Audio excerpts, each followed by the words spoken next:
Hello my YouTube family, welcome to my channel. आप सभी का हमारे YouTube channel Reema stories of world में स्वागत है। उम्मीद करते हैं आप सभी बढ़िया होंगे, स्वस्थ होंगे और अच्छे होंगे।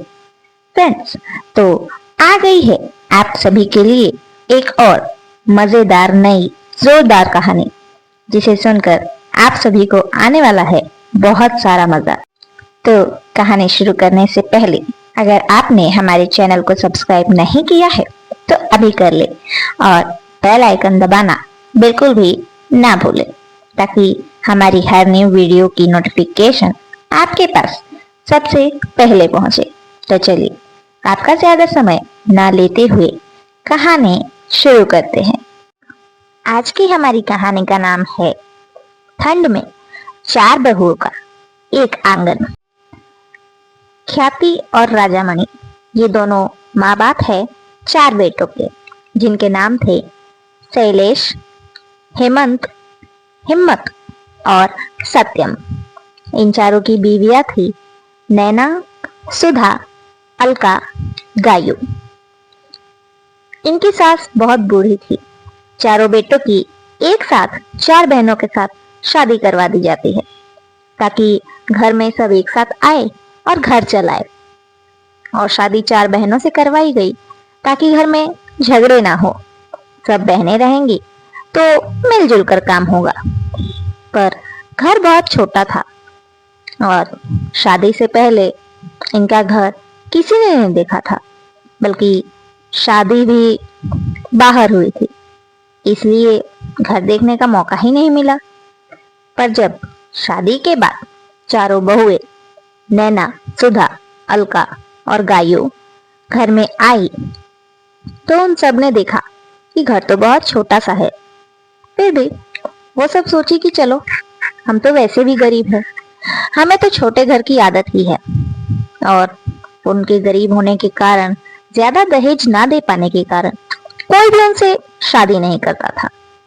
उन चारों के पिता बहुत ही परेशान रहते थे कि कौन उनकी बेटियों से शादी करेगा।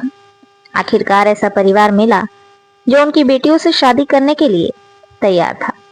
तो उन्होंने देरी ना करते हुए जल्दी जल्दी इन चारों से अपनी बेटियों की शादी करा दी। ख्याति और राजामणि बहुत अच्छे थे।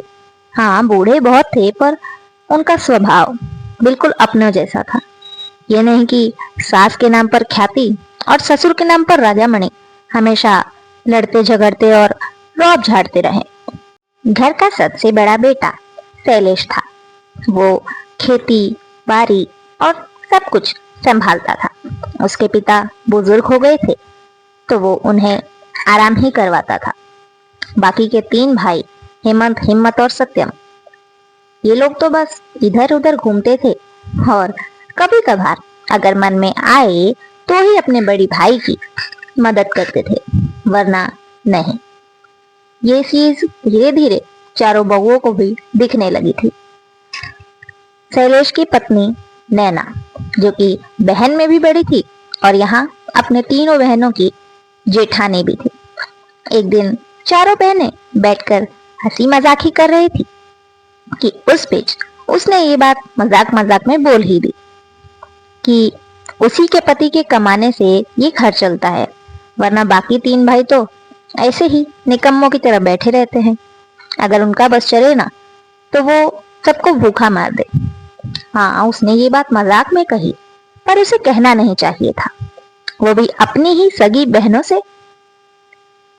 बाद में उसे इस बात का गिल्ट भी हुआ, पर तब तक उसकी तीनों बहनें इस बात का बुरा मान चुकी थी, और इस हद तक बुरा मान चुकी थी कि रात होते ही अपने अपने कमरे में जाकर अपने पति को खाना पूछने की जगह उनसे सवालों की बरसात करने लगी कि आखिर तुम लोग कमाते क्यों नहीं? आज अगर तुम लोग कमा रहे होते तो हमारी बड़ी बहन का मुंह नहीं खुलता कि उनके पति के पैसों पर हम सब पल रहे हैं। वो खेती बाड़ी करते हैं तो तुम लोग क्यों नहीं करते? तुम लोग भी बाहर जाओ, काम दाम करो, पर पैसे लाओ ताकि तुम्हारा भी वट पड़े। सभी लोगों को ये बात सुनकर अजीब लगा कि आखिर इतने महीनों से ये पत्नियां कुछ बोल नहीं रही थी। उसके बाद वो तीनों निकम्मे भाई एक हुए, मिले और उन दोनों ने बात करके डिसाइड किया कि हमारी पत्नियों को अब लोगों की वजह से सुनना पड़ रहा है, वो भी हम काम नहीं कर रहे हैं तो अब हमें बाहर जाना चाहिए। तीनों भाई थक हार कर यही डिसाइड करके कि उन्हें काम करना चाहिए शहर चले जाते हैं। वो भी तीनों तीन अलग अलग शहर जाते हैं, एक जगह नहीं, ताकि किसी की पत्नी ये ना कहे कि मेरे पति के साथ तुम्हारा पति या तुम्हारे पति के साथ मेरा पति। उन सभी ने अपने अपने पतियों को बाहर भेज दिया, वो भी काम करने के लिए और पैसे कमाने के लिए। उसके बाद बड़ी बहन को भी जलन हुई। हाँ, वो बहुत अच्छी थी, पर उसे भी जलन होने लगी। मेरा पति अकेले यहाँ बैठकर खेती बाड़ी संभाले और ये तीनों खाएंगी, ऐसा नहीं चलेगा। जब इनके पति बाहर गए हैं तो इन्हें अपने पति के पैसे का खाना चाहिए। खेती सिर्फ मेरे पति करते हैं तो उनका खाना मैं खाऊंगी। अब ये चीज सोचकर उसने अपनी बहनों से बातों बात में ताना दे दे के लड़ाई कर ली। चारों बहनों में इस कदर फूट आ गई थी जिस कदर किसी ने कभी सोचा भी नहीं था। दूरियां यहाँ तक पहुंच गई कि अब एक ही आंगन में, जहां सब मिलकर सोते थे एक साथ, उसी आंगन के अब 4 कोनों में 4 चूल्हे बने। एक नैना का, दूसरा सुधा, तीसरा अलका का और चौथा गायू का।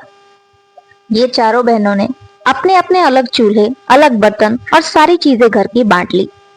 ये सारी चीजें देखकर सास ससुर, ख्याति और राजामणि को बिल्कुल अच्छा नहीं लग रहा था कि आखिर ये क्या हो गया। हमने तो 4 बहनों को बहू बनाकर लाई ताकि घर में झगड़े ना हो और ये लोग घर संभाल ले, पर यहाँ तो ये 4 बहनें खुद ही एक दूसरे की दुश्मन बनी हैं। आखिर क्या किया जाए। सास और ससुर दोनों परेशान हो चुके थे। राजामणि भी बस यही सोचकर परेशान हो रहा था कि अभी हमारे होते हुए ये हाल है, हम नहीं रहेंगे तो क्या होगा। हमारी तो ये लोग सुन ही नहीं रहे हैं। उन लोगों ने सोचा कि हो सकता है 2-4 दिन अलग खाना बनाकर खाकर ये सब पक जाए, पर ऐसा नहीं था। ऐसा कुछ हुआ ही नहीं। हाँ, पर एक बात थी, नैना ने भले ही अलग चूल्हा करवा लिया था, पर अपने सास ससुर को उसने छोड़ा नहीं था। वो अपने सास ससुर को भी अपने साथ ही खाना खिलाती थी और हर वो सेवा करती थी, क्योंकि उसका पति शैलेश अपनी माँ से बहुत प्यार करता था। जितना बाकी के 3 भाई नहीं करते थे, उतना शैलेश करता था। कुछ दिनों तक यही खेल चला। उसके बाद राजामणि और ख्याति ने मिलकर अपने चारों बेटों से बात की, उन चारों को समझाया। फिर चारों भाई ने आपस में तो सुलह कर ली, पर अब सोच रहे थे कि इन चारों बहुओं में कैसे सुलह कराया जाए, जो कि 4 बहनें भी है। उसके बाद वो चारों एक लंबी छुट्टी लेकर 10-15 दिनों के लिए अपने गांव आते हैं, घर आते हैं और उसके बाद चारों अपनी अपनी बीवियों के हाथ में अपने कमाए हुए पैसे देते हैं। लेकिन शैलेश आधे पैसे अपनी बीवी को देकर आधे लाकर अपने माता पिता को देता है कि उनका भी सबसे पहला हक है उनके बेटे की कमाई पर। उसके बाद चारों भाई मिलकर अपने डिसीजन बनाते हैं, अपना ये डिसाइड करते हैं कि आखिर इन चारों बहनों में लड़ाई बंद कैसे करवाए। उसके लिए उन्होंने एक प्लानिंग की। ये प्लानिंग आपको हम बताएंगे नहीं, दिखाएंगे। तो हुआ यूं कि अगले दिन सारा काम निपटा कर चारों बहनें जब चारों चूल्हों को बंद करके सोने जा रही थी, तब अचानक ही बहुत तेज हवा चलने लगी। मौसम भी ठंड का था। घर के सारे खिड़की दरवाजे सब खुल गए। चारों तरफ से अजीब अजीब सी आवाजें आने लगी और उस वक्त घर में कोई नहीं था। हाँ, घर के मेन दरवाजे और मेन खिड़कियां तो सारी खुल गई, लेकिन इन चारों के पति उस वक्त घर पर नहीं थे। वो सब ये कहकर बाहर गए थे कि उनके एक दोस्त का जन्मदिन है तो उनको रात में आने में लेट हो जाएगा। तो जिस तरह से आवाजें चली, हवाएं चली और फिर धीरे धीरे पायलों के छन छन छन ये भी आवाजें आने लगी थी। इन चारों बहनों को डर लगा कि आखिर ये क्या है, पर झगड़े के कारण एक दूसरे से कोई बात ही नहीं करना चाहता था। चारों बहनें डर तो रही थी इन आवाजों से। उन्हें लगा कि कहीं घर में भूत या चुड़ैल तो नहीं घुस आए, पर ऐसा कुछ नहीं था। ये प्लानिंग चारों भाइयों की थी। वो किसी बर्थडे पार्टी में नहीं गए थे, बल्कि वो लोग घर में ये सब कुछ कर रहे थे ताकि ये सब डर कर एक दूसरे से बात करें और सुलह हो जाए। ऐसा होता भी है, पर थोड़ा अलग तरीके से। दरअसल प्लानिंग के बीच में कुछ ऐसा हो जाता है जो नहीं होना चाहिए था। चुड़ैल बनकर चारों में से एक भाई आगे आता है और लड़की की आवाज में इनसे बात करके इन्हें डराता है कि मैं चुड़ैल हूँ, मैं तुम सबको खा जाऊंगी, तुमको ऐसे कर दूंगी, वैसे कर दूंगी। और ये चारों बहनें डर जाती हैं कि ये सच में चुड़ैल है। और वैसे भी चुड़ैलों के हाथ में तो फिल्मी सीन में हमेशा मोमबत्ती होती है। यहाँ पर ठीक वैसे ही ये वाली चुड़ैल यानी ये नकली चुड़ैल मोमबत्ती लेकर आई थी, और हवा इतनी चल रही थी फिर भी वो मोमबत्ती बुझ ही नहीं रही थी। इन बहनों को लगा था कि वो मोमबत्ती असली है, और वो सच में असली ही थी, पर हवा से बुझी क्यों नहीं। ट्रांसपेरेंट प्लास्टिक का कमाल था। इस वजह से उन्होंने मैजिकल कैंडल लाई थी, और उसके बाद एक टाइम पर ऐसा हुआ कि जैसे ही ये नकली चुड़ैल आगे बढ़ने लगी, तभी अचानक से उसका पैर फिसल जाता है और ये असली मोमबत्ती नीचे गिर जाती है। और इससे चारों बहनों में से एक बहन यानी सुधा के शॉल में आग लग जाती है। उस आग को बुझाने के लिए नैना, अलका और गायू तीनों लग जाती हैं। किसी भी तरह से जल्दी जल्दी वो लोग आग बुझा देती हैं और एक दूसरे को गले लगा लेती हैं और कहती हैं कि अब हमें कोई झगड़ा नहीं करना। अगर आज तुम्हें कुछ हो जाता तो हम क्या करते। चारों बहनें बस एक दूसरे को पकड़कर रोने लगी। उन्हें एहसास हो गया कि चाहे कितना भी चाले ये लोग, पर झगड़ा करके एक दूसरे से दूर नहीं रह सकती। उसके बाद हुआ यूं कि वो लोग मान जाते हैं। उसके बाद चारों भाई भी सामने आ जाते हैं और उनके सास ससुर भी सामने आ जाते हैं।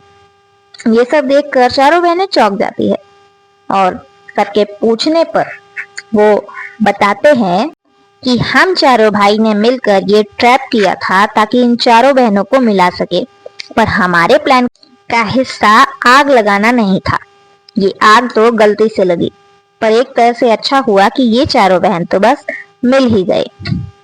ये सब सुनने के बाद, चारों बहनों को एहसास होने के बाद, उन चारों ने घर से 4 चूल्हों को हटाकर सिर्फ एक ही चूल्हा बनाया, बड़ा सा, जिस पर सभी का खाना बन सके। और चारों भाइयों ने भी बाहर जाकर काम करने का फैसला रद्द कर दिया। वो चारों अब घर बैठकर ही खेती करने लगे और अपने पिता का साथ देने लगे। सब खुश रहने लगे और खेती कर कर के अनाजों के जरिए वो उन्होंने एक बहुत बड़ा बिजनेस खड़ा किया, जिस बिजनेस के जरिए उन लोगों ने बहुत ही अच्छे तरीके से अपने घर को मैनेज करके छोटे से बड़ा बना दिया। अब उनके पास एक आंगन तो था, पर उसके साथ साथ सभी के पास अलग अलग सेपरेट कमरे भी थे, प्राइवेसी भी थी। तो ये है उनकी मेहनत का फल। चारों बहनें भी मान गई, चारों भाई भी मान गए और सब एक साथ मिलकर खुशी खुशी रहने भी लगे। तो ये थी हमारी कहानी। दोस्तों, आज की कहानी में आप सभी को सबसे अच्छा क्या लगा, ये कमेंट करके जरूर बताइए, और इस कहानी के बारे में अपनी राय देना बिल्कुल भी ना भूलें। वीडियो को लाइक करें और फिर अपने सभी दोस्तों के साथ शेयर जरूर करें। हमारे साथ यहाँ तक बने रहने के लिए धन्यवाद।